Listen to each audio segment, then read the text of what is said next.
Hello everyone, मेरा नाम है राहुल और आप देख रहे हैं साहित्य परिवार। साहित्य परिवार में आप सभी का स्वागत है। आज हम ऐसे उपन्यास की बात करेंगे जो भारत का जब विभाजन हो रहा था पाकिस्तान के साथ, तो उस समय जो त्रासदी हुई थी 1942 से लेके 1957 के बीच जब त्रासदी हुई थी, तो उसको तो ये दिखाता ही है, लेकिन साथ ही साथ जब देश आज़ाद हो जाता है 1947 में, उस समय देश आज़ाद होने के बाद क्या-क्या समस्याएँ थीं, कौन-कौन चीज़ की आवश्यकताएँ थी, कैसे देश को आगे बढ़ाना था, उन सबको इसमें दिखाया गया है। चलिए दोस्तों, आज हम शुरू करते हैं एक नया उपन्यास जिसका नाम है झूठा सच। झूठा सच उपन्यास की बात बात करें तो ये 2 भागों में बँटा हुआ है। यह बहुत ही एक बड़ा उपन्यास है, तो इसीलिए इसको 2 भागों में यशपाल जी ने बाँटा है।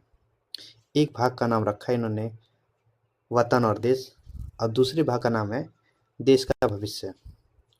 तो इसीलिए जो वतन और देश है उसका जो प्रकाशन वर्ष 1958 है, और जो देश का भविष्य है जो 1947 के बाद जब देश आज़ाद हुआ था, तो उसका नाम रखा इन्होंने देश का भविष्य। तो उसका जो प्रकाशन वर्ष वो है 1960। झूठा सच उपन्यास की अगर बात करें तो इसके जो लेखक हैं वो कौन है, वो है यशपाल। इसके जो उपन्यासकार कौन है, तो वह है यशपाल। इस उपन्यास में हम लोग देखेंगे, भूमिका देखेंगे, महत्वपूर्ण उदाहरण उसको देखेंगे, और इनमें कौन-कौन से महत्वपूर्ण पात्र हैं, कौन से गौण पात्र उसको भी देखेंगे। बहुत ही अच्छा उपन्यास है, आपके एग्जाम के लिए बहुत ज़्यादा ज़रूरी है। तो चलिए हम लोग उपन्यास को शुरू करते हैं।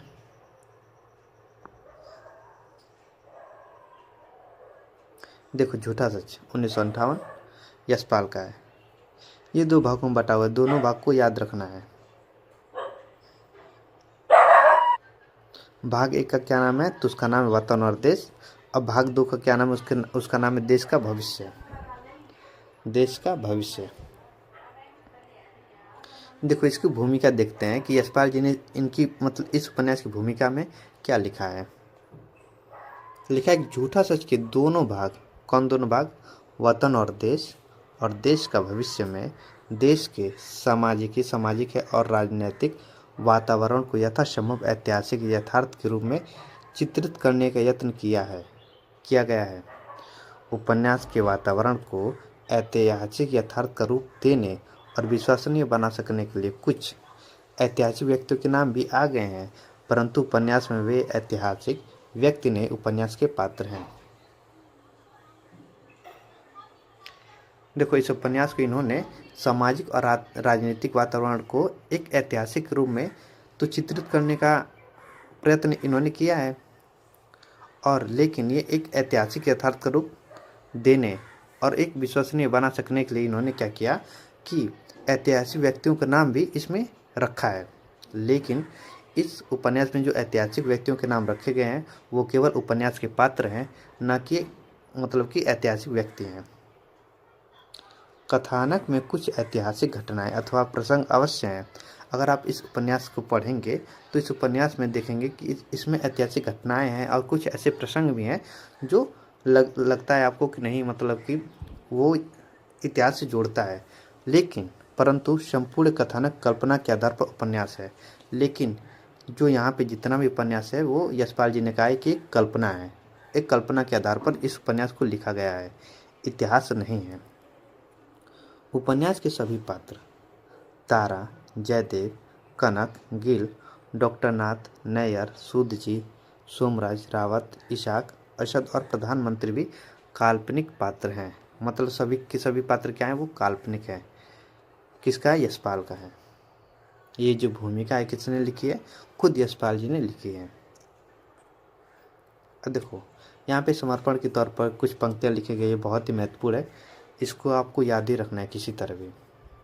सच को कल्पना से रंग कर उसी जन समुदाय को सौंप सौंप रहा हूँ, जो सदा झूठ से ठगा जाकर भी सच के लिए अपनी निष्ठा और उसकी ओर बढ़ने का साहस नहीं छोड़ता। किसका ये पंक्ति है, वो है यशपाल की ही पंक्ति है ये। अब इसकी पृष्ठभूमि देखते हैं, झूठा सच की पृष्ठभूमि क्या है उसको देखते हैं। ये जो पेज है मैंने दृष्टि की बुक से ही रखा है। तो चलिए देखते हैं क्या लिखा है इसमें।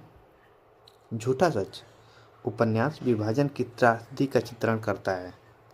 जो झूठा सच उपन्यास है वो जब भारत और पाकिस्तान के विभाजन हुआ था और उस समय जो त्रासदी हुई थी उसी का चित्रण ये करता है।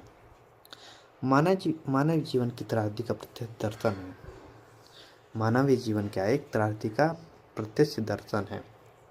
झूठा सच उपन्यास सामाजिक राजनीतिक पृष्ठभूमि पर लिखा गया है। झूठा सच कौन सी पृष्ठभूमि पर लिखा गया है? तो एक सामाजिक और एक राजनीतिक पृष्ठभूमि पर लिखा गया है। उपन्यास में यशपाल ने सन 1942 से 1957 ईस्वी तक अर्थात देश विभाजन से पहले और उसके बाद के उतार चढ़ाव को दिखाया है। इस उपन्यास के अंदर 1942 के बाद जब देश आज़ाद हो रहा था, जब देश का विभाजन हो रहा था, तो उस समय भारत की स्थितियाँ क्या थी उसको इसमें दर्शाया है। किस तरह मतलब कि लोग मतलब कि दंगा हो रहा था, फिर महिलाओं के साथ बलात्कार हो रहा था, ये सब इसमें दिखाया है। और 1947 में जब देश आज़ाद हुआ था तो उस समय की जो यथा स्थिति थी भारत की, उस समय मतलब कि देश की क्या क्या समस्याएं थीं, देश को किस तरह आगे बढ़ाना था, वो जो समस्याएं हैं उसमें भी इसमें दिखाया गया इस उपन्यास के अंदर। तो 1957 तक अर्थात देश विभाजन से पहले और उसके बाद के उतार चढ़ाव को दिखाया है।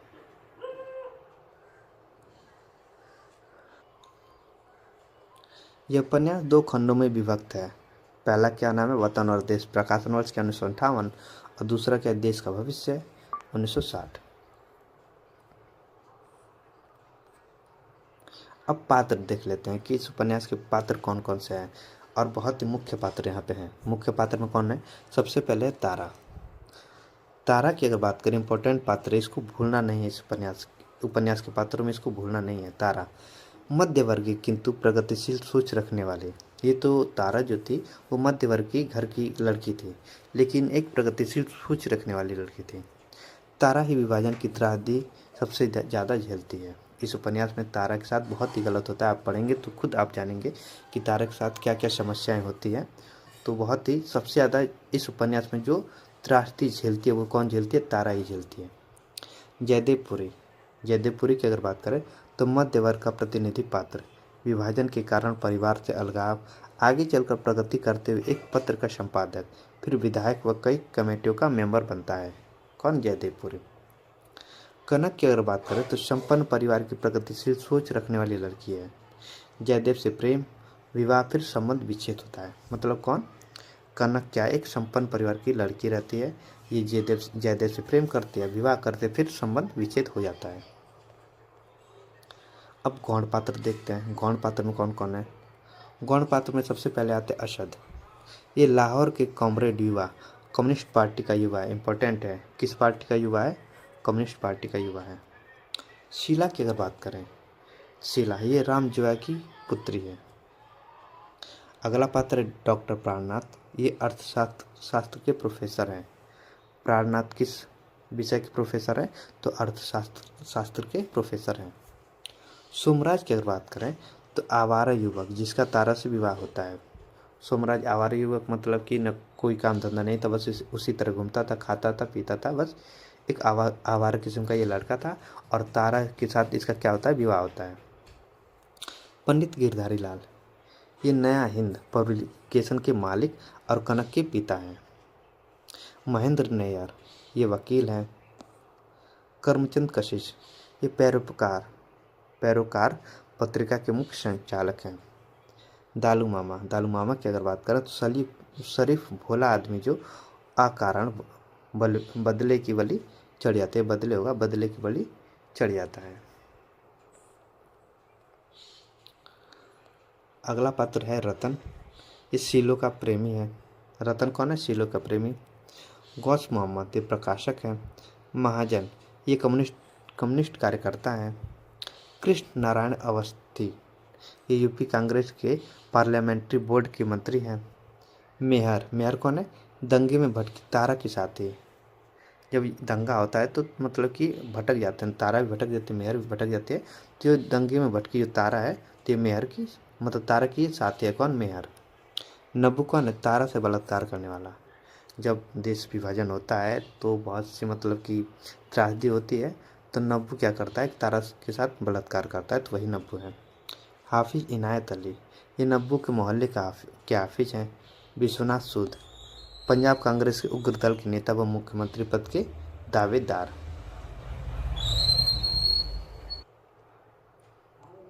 अगला पात्र का नाम है उर्मिला, पुरी की पूर्व शिष्या, पुरी की तरफ आकर्षण हो इसका है। बंती की अगर बात करें तो तारा का विभाजन के दौरान मिली संगनी है बंती।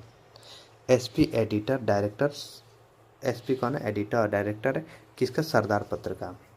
प्रसाद कांग्रेस का नेता है। अग्रवाल साहब, ये दिल्ली का बड़ा व्यापारी तारा को मानने वाला है, अग्रवाल साहब। अगला पात्र का नाम पुरुषोत्तम है। अग्रवाल साहब का युवा पुत्र है। नरोत्तम है, मिस्टर अग्रवाल साहब का युवा पुत्र है। मिस्टर रावत, ये सचिव गृह मंत्रालय है। पीएस गिल, विभाजन का दंश झेल चुका युवा है। रंजित चड्ढा, मर्सी का प्रेमी। माथुर, पुराना दोस्त। जया, पुरी और कनक की बच्ची। सीता, तारा के मोहल्ले की लड़की। पूरणदेवी, सीता की माँ। और डॉक्टर श्यामा, डॉक्टर और कांग्रेस की बड़ी लीडर। देखिए हमने क्या क्या देखा, हमने भूमिका पढ़ी, जो समर्पण में लिखा था उसको देखा, मुख्य पात्र देखे और अब गौड़ पात्र को हमने देखा। जो सभी के सभी मुख्य पात्र तो इम्पोर्टेंट है, लेकिन साथ में साथ आपको गौड़ पात्र भी याद करते हुए चलने हैं। अब इस उपन्यास के कथासार को देखेंगे। देखिए अब तक हम लोगों ने भूमिका देखी, पात्र देखे, अब हम लोग इस उपन्यास के कथासार को देखेंगे कि इस उपन्यास में है क्या। लिखा है यहाँ पे कि झूठा सच यशपाल का महत्वपूर्ण उपन्यास है। क्या ये इनका महत्वपूर्ण उपन्यास है? अपनी प्रकृति में यह एक महाकाव्यात्मक उपन्यास है। क्या ये महाकाव्यात्मक उपन्यास है? जो भारत की विभाजन की पृष्ठभूमि पर लिखा गया है। किस पर लिखा गया है? भारत के जो विभाजन हुआ था 1947 में, उसी की पृष्ठभूमि पर लिखा गया है। पहले खंड, वतन और देश। देश में विभाजन के वास्तविक कारणों, विभाजन के समय की दर्दनाक स्थितियों तथा विस्थापितों एवं शरणार्थियों की समस्याओं को प्रस्तुत किया गया है। तारा जैसे चरित्रों के माध्यम से बताया गया है कि विभाजन के समय महिलाओं की दुर्दशा का आलम क्या था। मैंने बताया था ना कि मतलब कि तारा के साथ कितना दुर्व्यवहार होता है, तो इस उपन्यास में मतलब कि बता रहे हैं कि विभाजन के समय महिलाओं की दुर्दशा का आलम क्या था। दूसरे खंड में देश का भविष्य में आज़ादी के बाद की स्थितियाँ, जिसमें एक और कुछ बुद्धिजीवियों व नेताओं की प्रगतिशील भूमिका का चित्रण है, तो दूसरी ओर शुद्ध और सोमराज जैसे उन तत्वों की भी चर्चा है जो राजनीति और पत्रकारिता को शुद्ध व्यवसाय बनाकर भ्रष्टाचार व बेईमानी के माध्यम से समाज को लूटने में लगे हैं। इनकी तुलना में तारा, डॉक्टर नाथ, श्यामा, पत्रकार कनक तथा इंजीनियर नरोत्तम जैसे चरित्र भी हैं, जो देश की आज़ादी का सम्मान करते हुए अपने दायित्वों के निर्वहन में ईमानदारी से जुड़े हुए हैं।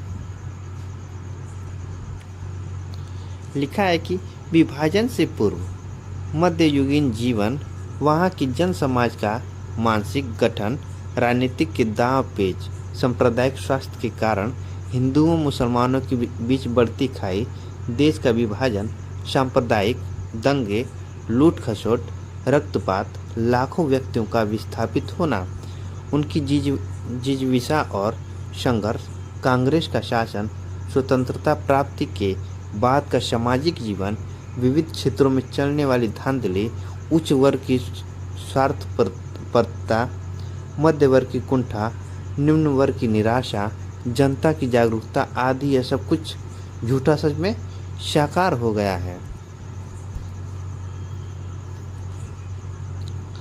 आगे लिखा है कि झूठा सच में यशपाल ने देश विभाजन के लिए मूल रूप से अंग्रेजों को उत्तरदायी ठहराए। किसको उत्तरदायी ठहराए मूल रूप से देश विभाजन के लिए? तो वो ठहराया है अंग्रेजों को। उनके अनुसार अंग्रेजों ने ही अपनी सत्ता के लिए हिंदू मुसलमानों में फूट डाली। और उनका मतलब क्या नाम था, जैसे कि उस समय जब 1857 की क्रांति हुई थी, तब इन्होंने एक मतलब कि हम कह सकते हैं कि इनका एक डायलॉग था कि फूट डालो और राज करो। तो यहाँ पे यही बता रहे हैं कि अंग्रेजों ने ही अपनी सत्ता के लिए हिंदू मुसलमानों में फूट डाली। झूठा सच में यशपाल ने देश विभाजन को आर्थिक संदर्भों में भी देखा है। लेखक की दृष्टि में यह पहलू सर्वाधिक महत्वपूर्ण है। देश विभाजन के मूल में आर्थिक कारणों की खोज करते हुए वे इस निष्कर्ष पर पहुंचते हैं, संपूर्ण पंजाब में हिंदू अमीर थे। संपूर्ण पंजाब में क्या थे कि हिंदू अमीर थे, ऊंचे पद पर थे। अल्पसंख्यक होने के बावजूद भी आर्थिक, सामाजिक और कुछ सीमा तक राजनीतिक सत्ता उन्हीं के हाथों में थी। लेखक का मंतव्य यह है कि विभाजन की त्रासदी का शिकार सामान्य लोग ही हुए हैं, उच्च वर्ग के लोग नहीं। जब विभाजन हुआ था तो जो विभाजन का मतलब विभाजन के समय जो अधिकतर त्रासदी का जो शिकार हुए थे वो कौन हुए थे? सामान्य लोग, उच्च वर्ग के लोग नहीं हुए थे। लेखक का ऐसा मानना है। तो ये था कथासार इस उपन्यास का। अब हम लोग प्रमुख उदाहरण देखेंगे कि इस उपन्यास में कौन कौन से महत्वपूर्ण उदाहरण हैं या महत्वपूर्ण पंक्तियां जो हमारे एग्जाम में पूछी जा सकती हैं, उसको देख लेते हैं। लिखा है कि जर्नलिज्म सियासत का जहाज है, वह चाहे तो स्टेट को बचा ले, चाहे तो डुबा दे। ये पंक्ति किसकी है? कशिश जी की है, जो संपादक हैं पेरोकर के।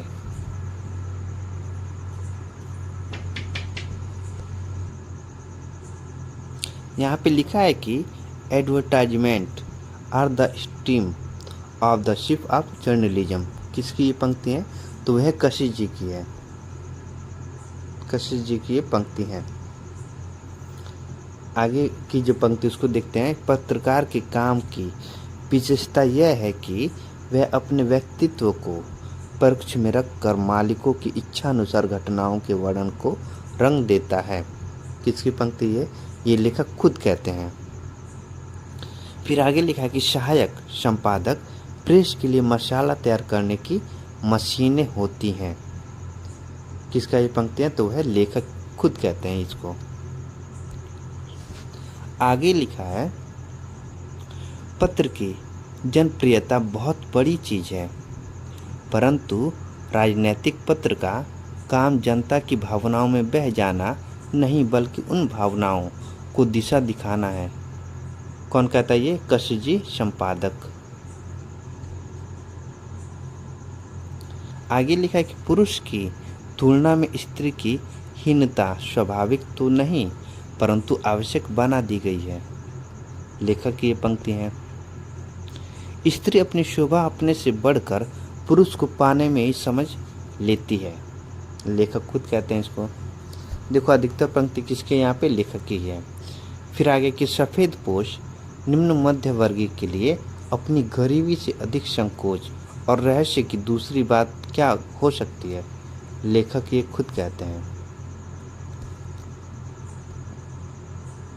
फिर आगे लिखा कि स्त्रियों के जीवन से लज्जा का उतार चढ़ाव दिन के पहरों में ताप की भांति होता है। बचपन में लाज की अनुभूति नहीं होती। जीवन के दूसरे पहर में जब वे अपने शरीर में नारीत्व को पहचानने लगती है और जान जाती है कि उनके जीवन की परिणति उनकी आकर्षण शक्ति में ही है, तो वे आकर्षण के प्रबल माध्यम लाज को बढ़ाने लगती है। ये यहाँ पे भी लेखक खुद कहते हैं। इसमें अधिकतर किसकी पंक्तियाँ? लेखक की हैं। फिर आगे लिखा है कि पंजाब तो सदा हिंदू सिखों का रहा है। इन मरे मुसलमानों का राज दिल्ली, लखनऊ, आगरा में रहा होगा। पंजाब तो हमारा है। आगे कि मियाँ बीवी की लड़ाई और कार्तिक का बादल कितने पल ठहरता है, ये लेखक बोलते हैं। फिर आगे कि ब्रिटेन में बैठे अंग्रेज अपनी स्थिति के कारण अपने आप को भारत का बोझ उठा सकने में असमर्थ समझने लगे हैं, परंतु हिंदुस्तान में मौजूद अंग्रेज ब्यूरोक्रेसी, अंतर्राष्ट्रीय स्थिति और ब्रिटेन की वर्तमान आर्थिक स्थिति जानती नहीं। वे हिंदुस्तान के शासन का मोह नहीं छोड़ना चाहते, ये लेखक बोलते हैं। फिर आगे कि संपत्ति के आधार पर सम्भ्रात बनी श्रेणी की स्त्रियों का प्रयोग सेक्स के अतिरिक्त और है भी क्या, डॉक्टर प्राणनाथ। फिर आगे है कि यह स्त्री यह सोच भी नहीं सकती कि मैं तुम्हें सेक्स के बिना भी लाइक कर सकता हूँ, प्राणनाथ तारा से। फिर आगे कि बल्कि सेक्स के लिए भी इस श्रेणी के पुरुष जो चाहे सो कर सकते हैं। ये पत्नियां तो केवल संपत्ति के निर्विवाद अधिकारी पैदा करने के लिए हैं। ये स्त्री का एक ही योग्यता को जानती हैं, हाथ आ गए पुरुष को हाथ से निकलने ना देना। इन्हें तुम्हारी किसी अन्य योग्यता से ईर्ष्या नहीं, तुम्हारी नारीत्व के आकर्षण से ईर्ष्या है, प्राणनाथ तारा से। अब ये इम्पोर्टेंट है, देखो यहाँ पे मतलब वेरी वेरी इम्पोर्टेंट है कि इटली के 16 फरवरी के बयान में कहा गया है कि जून 1948 में हिंदुस्तान की जिस भाग का जो राजनीतिक दल अधिक सशक्त होगा, ब्रिटिश सरकार उसी को शासन सौंप देगी, लेखक कहते हैं।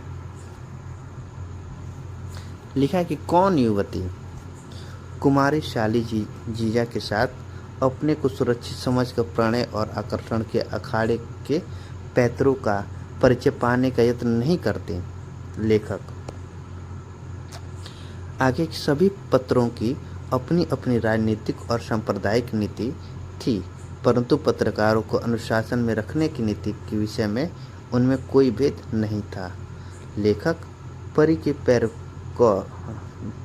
के पैरोकार से निष्कासन पर। फिर आगे है कि अब वह सोचता अन्य सब सम्मान शिष्टाचार मात्र है, पैसे का बल ही वास्तविक सम्मान है, पूरी के संदर्भ में लेखक बोलते हैं। लेखक सन 42 के स्वतंत्रता आंदोलन के समय तलवार, बंदूक, पिस्तौल का नाम सुनकर लोगों के पसीने आ जाता था। अब पूरी सुनता कि लोग निधड़ तलवारें, बर्छे और बंदूक जमा कर रहे थे। कुछ लोग पानी के नल कटवा कर कड़ावीने या तोड़दार बंदूक भी बनवा रहे थे। अफवाह गर्म थी कि लाला मधु शाह और सुखलाल के यहाँ से हिंदुओं की रक्षा और पाकिस्तान के विरोध के लिए 200 में से चाहे जितने बंदूक पिस्तौल मिल सकते हैं, लेखक ये खुद कहते हैं। आगे लिखा है कि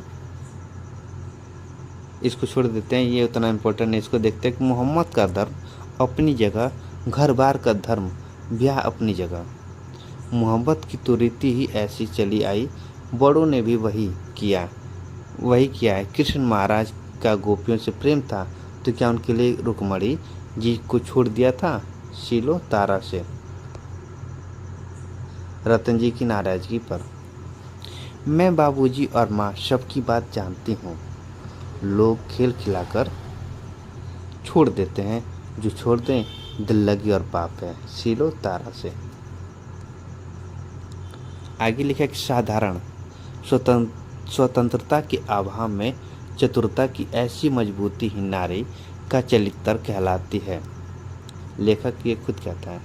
प्रत्येक माँ का ख्याल था कि उसी का बेटा सबसे असहाय और असुरक्षित है, लेखक। पाकिस्तान का मतलब मुसलमान लीग का मिनिस्टर ही तो है, पूरी गली के लोगों से कहता है। फिर अगली पंक्ति कि नेहरू पटेल का क्या है, वे तो वेदरकाक हैं, सन 45 में वे अहमदगढ़ की जेल में 42 की क्रांति के कांग्रेस की पॉलिसी के खिलाफ बता रहे थे। सन 46 में सरकार बन गई तो 42 की क्रांति का सब सिला खुद ले लिया पूरी गली के लोगों से। फिर लिखा है कि पंजाब में गवर्नर चर्चिल की कंजर्वेटिव पार्टी का है, वे अपनी पॉलिसी चला रहा है। उसका ख्याल है कि इटली और माउंटबेटन बाकी हिंदुस्तान कांग्रेस और लीग को दे तो पंजाब खासकर पश्चिम बंगाल को बचा ले। जनता है तो इंटरनेशनल स्ट्रेटजी में पंजाब की बड़ी इम्पोर्टेंस है। ये रूस के सिर कायम रहना चाहती है यार मेरे पूरी काली से। फिर आ गया कि ब्रिटिश ब्यूरोक्रेट इटली और माउंटबेटन की स्कीम से खुश नहीं है। वे दिखा रहे हैं कि हिंदुस्तान को सेल्फ गवर्नमेंट देना मूर्खता है। अंग्रेज खूब जानते हैं पार्टीशन से दोनों भाग लड़ेंगे लंगड़े हो जाएंगे। अब तक तो देश का विकास इकाई के तौर पर हुआ है। अब पाकिस्तान इंडस्ट्रियल गुड्स के लिए तरसेगा और शेष भाग कच्चे माल के लिए। पश्चिम पंजाब की रुई, दूसरे पैदावार और पूर्वी बंगाल का जूट कहाँ जाएगा? ब्रिटेन में ना। इससे इनके मरते उद्योग जरा जिंदा हो सकेंगे, महाजन कहता है। मैं मानता हूँ वे बहुत अच्छे लेखक हैं।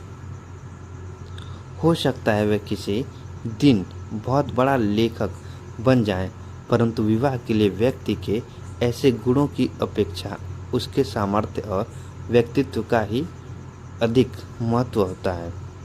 गुण का आदर करो, परंतु विवाह को जीवन को सफल बना सकने की दृष्टि से देखो। समझी? तुम्हें तो मालूम होगा कि टॉलस्टॉय के व्यवहारों के कारण उसकी पत्नी कितनी बार आत्महत्या के लिए उतारू हो गई थी। साहित्य और कला टॉलस्टॉय में भी कम नहीं थी। जरा सोचो, मनुष्यत्व एक चीज है और कला दूसरी। नैयर कनक को समझाते हुए लिखा है, वैसे तो लड़के लड़कियों के मिलने जुलने से अस्वाभाविक रुकावटें डालने से मन और मस्तिष्क के विकास पर अच्छा प्रभाव नहीं पड़ता, लेकिन एक आयु में जब भावुकता प्रधान रहती है तो जरा गंभीरता से और संयम से चलना चाहिए। पंडित गिरधारी लाल बेटी कनक से बोलते हैं। लिखा है, स्वाभाविक पर भी नियंत्रण जरूरी होता है। संयम ही संस्कृति है। व्यवहार ऋणी बनकर संस्कृति कहलाता है। नैयर। लिखा है यहाँ पे, खुदावंद ने तो मर्द पर फर्ज आयद किया है कि औरत पर रहम करे और उसकी हिफाजत करे, क्योंकि औरत मर्द को अपनी जिस्म से पैदा करती है और पालती है। खाक रहम और हिफाजत करते हैं, भैया जहाँ से निकलते हैं उसी की बेइज्जती करते हैं। मर्द मोहब्बत करे तो गुस्सा करे तो उसका सब जोर वहीं पर उतरता है। तारा से सहानुभूति में स्त्रियों की बातचीत।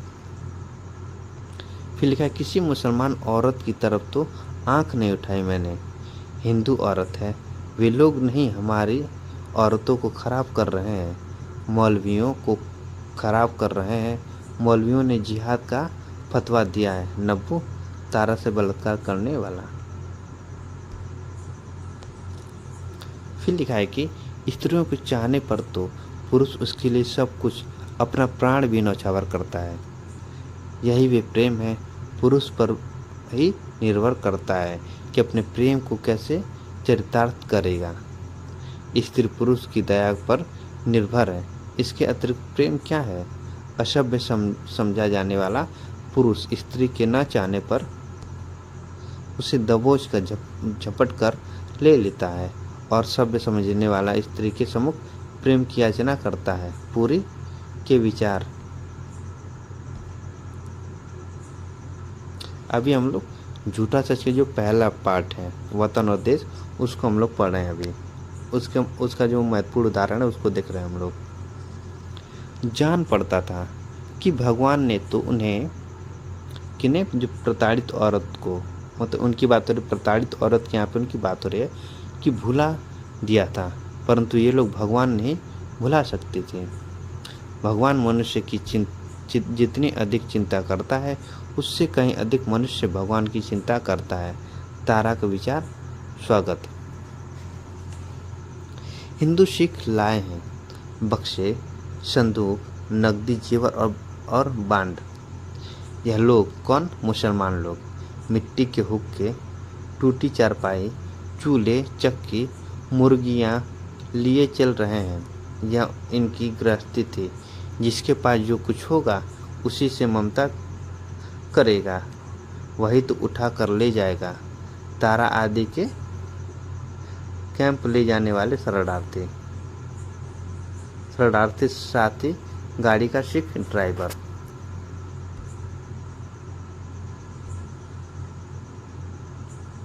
लिखा एक वहीन जी सच है, मुसलमानों ने हिंदुओं को लूटा है, पर हिंदू सैकड़ों वर्षों से इन लोगों को लूटते निचोड़ते चले आ रहे हैं। नहीं तो एक ही जमीन पर रहने वालों में अमीर गरीबी का इतना फर्क क्यों होता है? पंजाब की सब जायदाद हिंदुओं के ही हाथों क्यों चली जाती है? वही सिख ड्राइवर। तो ये था पहला पार्ट का उदाहरण, पहले भाग का उदाहरण, झूठा सच, जिसका नाम क्या है? वतन और देश, 1958। अब हम लोग दूसरे भाग को देखेंगे। झूठा सच के दूसरा भाग कौन सा है? देश का भविष्य। प्रमुख उदाहरण। लिखा है कि उफ, खलकत पर क्या गुजर रही है। बच्चे रात रात भर बरसात में भीग कर निमोनिया से मर गए हैं। लोग फसीलों की आड़ में खंडहरों में ही दिन गुजार रहे हैं। लोग कब्रों की ईंट उखाड़ कर, दीवार बनाकर फूस की टट्टियों के नीचे पनाह पा रहे हैं। मतलब एक गांव में आप देखेंगे तो जैसे पतलो होता है, तो पतलों को काट कर उसको मतलब कि एक टाटी की नुमा बनाया जाता है, मतलब उसको घेरा जाता है। किसकी पंक्ति? ये पंडित गिरधारी लाल सपरिवार दिल्ली में शहद में हस्तांतरित मकान में दरी पर लेटे हुए। लिखा है कि पुरानी दिल्ली में बस्ती के बाहर या बस्ती के भीतर जहाँ भी कहीं खुला स्थान था, सब जगह शरणार्थियों के लिए कैंप बना लिए गए थे। परंतु नई दिल्ली के भव्य सड़कों, कनॉट प्लेस और शासन के केंद्रों के आसपास इस संकट का कोई प्रभाव दिखाई नहीं देता था। किसकी पंक्ति है? लेखक की। गांधी जी के कलकत्ता से पश्चिम पाकिस्तान में शांति स्थापना का प्रयत्न करने के लिए आए थे, परंतु दिल्ली की अवस्था देखकर उनका सिर लज्जा और दुख से झुक गया। भारत में शांति स्थापित किए बिना वे पाकिस्तान को क्या कह सकते थे? गांधी जी ने प्रण कर लिया, दिल्ली में पूर्ण शांति किए बिना वे दिल्ली नहीं छोड़ेंगे। इसके लिए चाहे प्राण ही दे देने पड़े, ये लेखक खुद कहते हैं।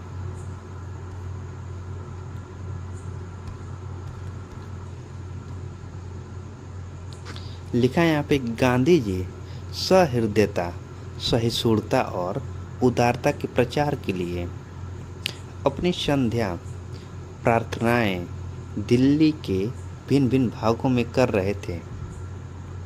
प्रार्थना रेडियो और लाउड स्पीकरों द्वारा पूरे नगर में सभी जगह सुनी जा सकती थी, ये लेखक खुद कहते हैं। लिखा है, प्रार्थना के स्थान पर एक और कुछ बुर्कापोश मुसलमान स्त्रियां और कुछ मुसलमान मर्द भी थे। उन्हें सुरक्षा के नाम पर स्वयंसेवक घेरे हुए थे। श्रोताओं के लिए दरियां बिछी हुई थी, परंतु अधिकांश लोग दरियों पर न बैठकर आसपास घूम रहे थे और क्रोध प्रकट कर रहे थे। प्रार्थना क्या ढोंग है? गांधी मुसलमान का हौसला बढ़ाने के लिए आ रहा है। लेखक। अगली पंक्तियाँ की, ब्रिटेन ने बंटवारे के समय संयुक्त देश को जो स्टेट दिया था, उसमें से 55 करोड़ पाकिस्तान का हिस्सा था। पर जनवरी 1948 में पाकिस्तान ने कश्मीर पर अधिकार के लिए हमला कर दिया था, जो भारतीय संघ का हिस्सा था। इसी कारण युद्ध वापस न लेने तक भारत सरकार ने यह रुपये देने से मना कर दिया। पर गांधी जी इस बात के खिलाफ थे। उनका सुझाव था कि भारत सरकार अपना सद्भाव प्रकट करने के लिए पाकिस्तान को बिना किसी शर्त के उसका भाग 55 करोड़ रुपए दे दे। फिर लिखा है कि तारा को भी लग रहा था गांधी जी ने मुसलमानों की सहायता के लिए अपने उपवास से हिंदुओं पर आक्रमण कर दिया है। हिंदू पराजय स्वीकार करके आत्महत्या कर ले। लोगों को नेहरू, मौलाना आजाद पर भरोसा नहीं है, परंतु सरदार पटेल, श्यामा प्रसाद मुखर्जी और सरदार बलदेव सिंह यह नहीं होने देंगे। गांधी जी यह क्या कर रहे हैं, क्या होगा? अग्रवाल साहब की कोठी में चल रही बहस गांधी के अनशन पर। लिखा है यहाँ पे कि बहुत बड़ी कठिन स्थिति है। गांधी का अनशन कैबिनेट के निर्णय के विरुद्ध है। जनता तो कैबिनेट के साथ है। गांधी जी का अनशन निश्चय ही भारत के विरुद्ध पाकिस्तान के पक्ष में है। फिर है कि गांधी जी के अनशन करना था तो पार्टीशन रोकने के लिए करना चाहिए था। उसकी घटना तो हो चुकी, यह तो केवल उस घटना की छाया है। तारा की ये पंक्ति है। पहनने की कला इसी में है कि परिधान में यत्न प्रकट न हो। रावत की ये पंक्ति है।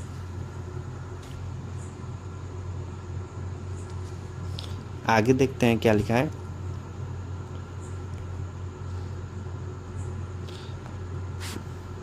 कम्युनिज्म में सिर्फ उन्हीं लोगों को रोटी मिलती है जिनके हाथों में छाले पड़े हों।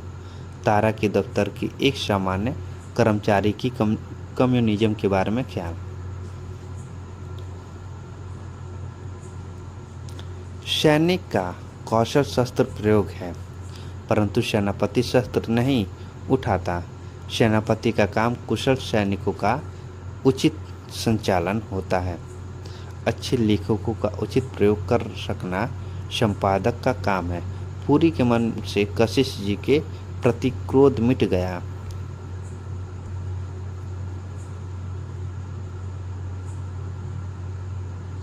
यहाँ पे जब मनुष्य अभाव के गाढ़े में होता है तब उसे असमर्थता की दीवारें बंदी बनाए रखती हैं। उसे सफलता का कोई मार्ग दिखाई नहीं दे सकता। साधनों की सीढ़ी पा जाने पर मनुष्य की दृष्टि अभाव के गाढ़े से ऊपर उठ जाती है। ये लेखक खुद कहते हैं। ये दोनों इतने खास कोई पंक्ति नहीं है, तो इसको छोड़ देते हैं हम लोग। फिर इसको देखते हैं कि त्याग व्याग की फिजूल बातें रहने दो। मर्सी झुंझला उठी। विवाह ना हो तो भी शख्स सब चाहते हैं, यह तो शरीर का स्वभाव है। लिखा है कि मर्सी दीदी, इस बार माथुर ने आंख मिलाकर कहा, अगर सेक्स का संबंध प्रेम से है तो उसे इतने निम्न और उच्छृंखल वस्तु नहीं बन जाने देना चाहिए। मर्सी और झुंझला उठी। मर्द औरत में प्रेम क्या होता है? Love is the glorified name for sex. ये माथुर निरंजन चड्ढा का पुराना दोस्त है। लिखा कि आचार्य कृपलानी ने ठीक ही कहा है। रिवॉल्यूशन का क्या हुआ? कहाँ हुआ? 2 साल में ही गांधी की जय खोखली पड़ गई है। सब शासन पुराने ICS लोग चला रहे हैं। उन लोगों ने सेवा करना नहीं, शासन करना सीखा है। उन्हें डेमोक्रेसी नहीं, ब्यूरोक्रेसी की आदत है। ये माथुर की पंक्ति है।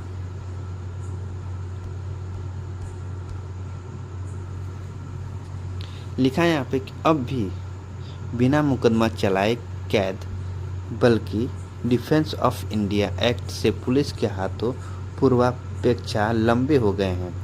कोर्ट लोगों को बरी कर देती है, पुलिस उन्हें दूसरी दफ़ा लगा कर पकड़ लेती है। हमें तो शर्म आती है।